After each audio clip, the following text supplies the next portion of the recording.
That is so cute. Mammal Rehabilitation Center. We are at the Marine Mammal Rehabilitation Center, and these are sea lions. And a fun fact about sea lions is that they can move their feet like all the way back and then like use them as legs and walk. Cool. Yeah. Thank you. And there they are. Anything else in it? Like sauce or anything? When are we taking it? Tell us when. Count down.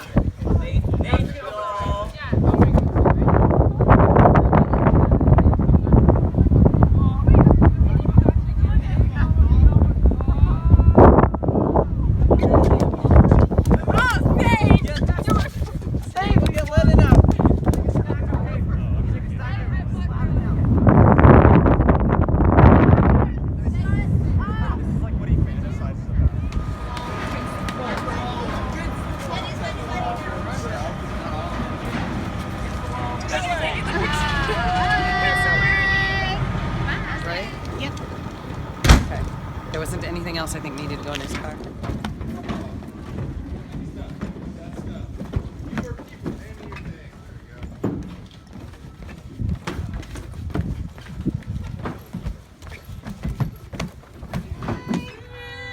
Here we go. Yay, out to be scientists.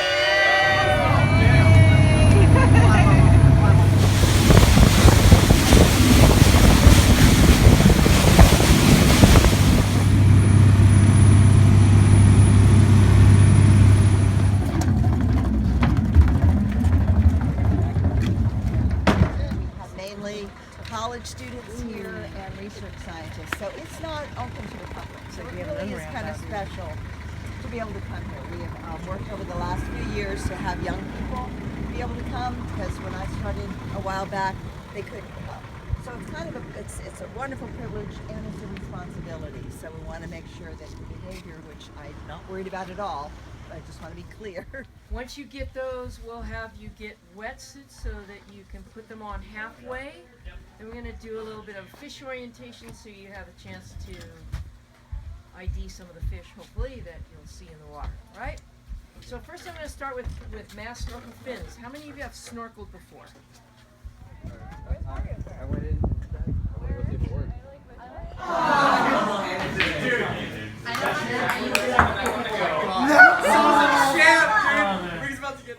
The ocean provided oxygen, food, transport, and transport for the humans. They lived virtually in peace for years until plastic was created, killing the very body that gave them life, that gives them life today. That is all, children. Protect your oceans. And the tools we're going to use to look at that environment and what's involved in that, okay? So coming back to the physics, right, we talked about pressure.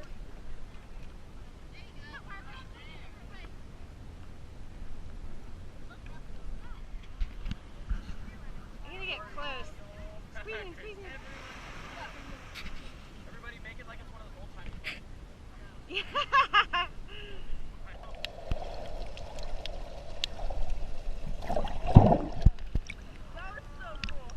That was cool. Think it changed color like that. Just like switching from sand to rocky. Okay, go ahead. Go ahead. At Wrigley, we saw a really cool octopus. It was about this big, and we actually saw it moving from rock to the sand and changing its color as it went along. And we actually saw it grab something and go back into a crevice and to eat it. And it was really cool, and seeing how it was defending itself and seeing all of us as predators and changing its color. It was really interesting. One of the kayaks, one of the recorder kayaks, please report to the same one all the time so that our data stays straight. We're not getting something skewed. All the data is going to be merged, but we don't want to be duplicating or adding wrong numbers, okay?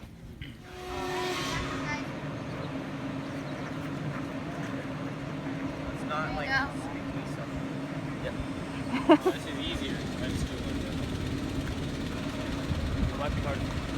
Well, I just hold it up. On Wednesday, we kayaked out to 2 harbors and helped Vivian collect data for USC Wrigley about boat usage in and around MPAs to see what kind of effect they have.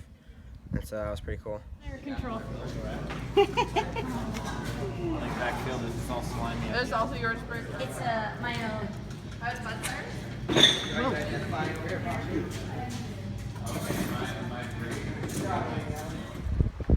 Oh, am I supposed to tell it? I should have videoed your story. Here, tell it again. Oh, so I went underneath the dock where we saw that big school of the kelp bass yesterday, and I got down in the weeds where we were before when we were snorkeling, and I got a painting shot of one of the kelp bass as it swam by.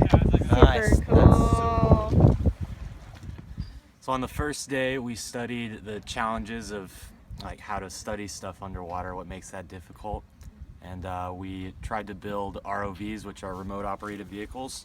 And those just, they go underwater and you can move them around, they can swim around, and they have a camera attached to them and you can study stuff. We tried to make our own and it was really hard. Ours didn't really work out too well, but some others did. And then we used ones that were already made to go around the ocean. It was pretty cool. We could see a lot of fish and stuff. All right, so here's what we're gonna do. We gotta pop this loose. There, boom, that's one. We're gonna pop this one loose. Boom, that's two. Okay. Down. Okay, yeah. All right, and then we put this. So as a reminder. Yeah, put it up here. And Yeah, then we yeah. Just, and then you mean go like that then? Yeah, like But then we can't put this guy on there, so They're I think it also should be down closed. here. Wait, I don't know. Yeah, then we'll have to put these on the bottom, but then that No, that but might then like they float. float, exactly. Yeah.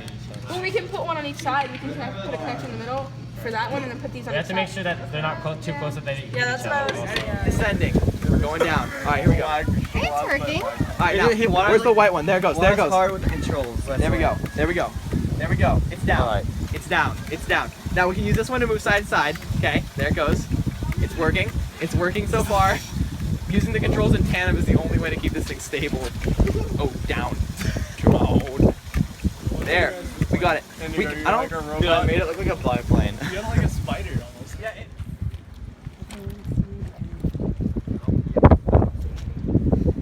What are you guys doing? We're looking for different types of sharks. Shark watch. Nice. Sorry, I just watched you completely. Why is it important to do that? Because they need to know exactly how many there are because they think that they might be moving. So we're coming out a couple times a day to see if we see any. And then we're letting them know. So you're taking the data. Yep.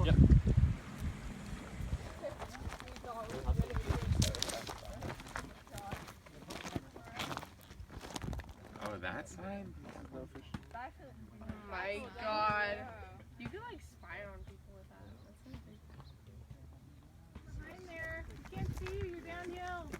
To make sure that those rules are enforced so that we can keep perpetuating species.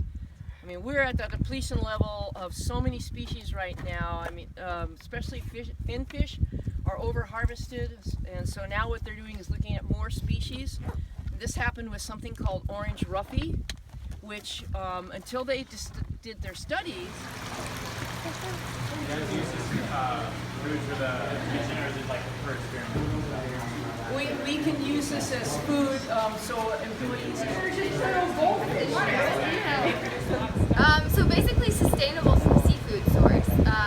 So mussels and oysters are very easy and efficient to grow.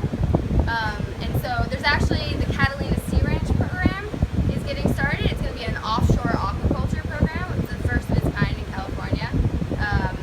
So they're actually filter feeders, so they clean the water as they're growing.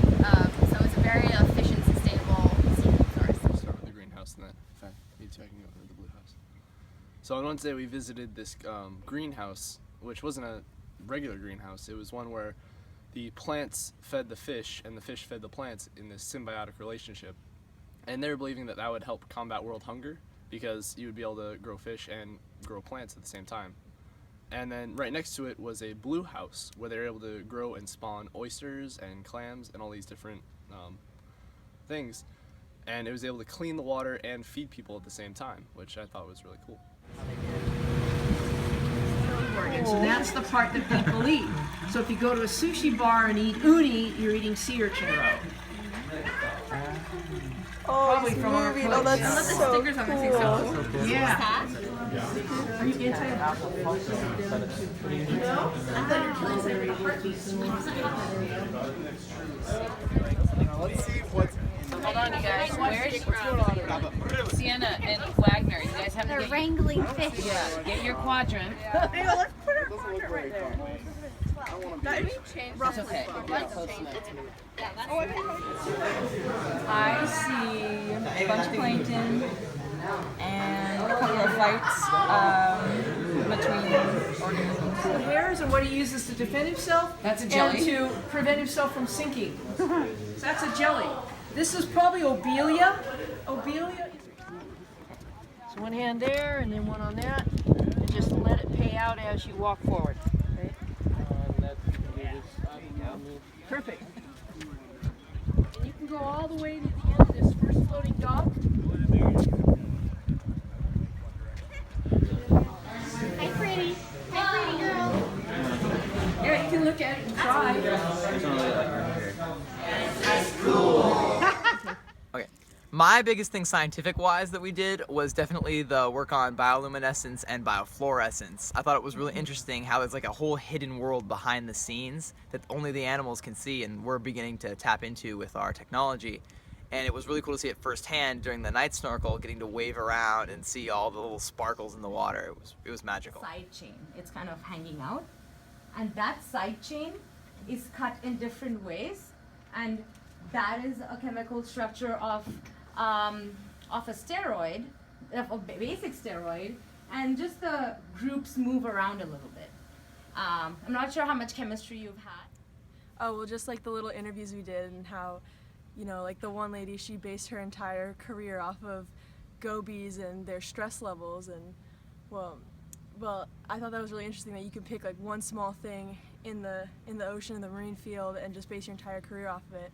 And then somebody said to me, or to somebody else, like, there's 99% of the ocean we don't know, and like that was just super inspirational for me because like I can find that 99%, and yeah.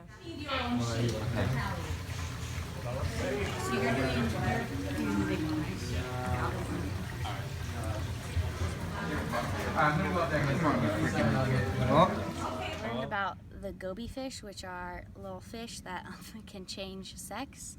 And so we were learning about their social structure and how when gobies meet, they'll find their place in the social pyramid. So there's like alpha, beta, and then the top is the male who has like his group of females that follow him around.